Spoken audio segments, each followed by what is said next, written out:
क्या आप जानते हैं कि रोजाना इस्तेमाल होने वाले 10 इंग्लिश जुमले कौन से हैं? अगर नहीं, तो ये वीडियो सिर्फ आपके लिए है। आज मैं आपको ऐसे जुमले सिखाऊंगी जो आप घर, स्कूल, ऑफिस हर जगह इस्तेमाल कर सकेंगे। ये जुमले आपकी इंग्लिश को बहुत बेहतर बना देंगे। तो देर किस बात की, जल्दी से एक लाइक दे दें और कमेंट में लिखें गॉट इट। क्या हुआ, कर दिया? तो चलें शुरू करते हैं। मुझे सच बताओ, tell me the truth. Tell me the truth. वो इंतजार कर रहे हैं, they are waiting. They are waiting. वो संजीदा है, he is serious. He is serious. मुझे उम्मीद है, I hope so. I hope so.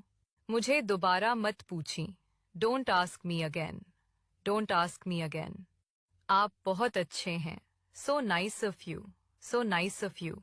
उसे यहाँ ले आओ, get him hair. Get him hair.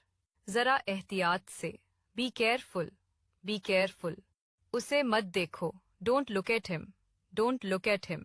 Video को शेयर करें और मुझे फॉलो कर लें। Thank you.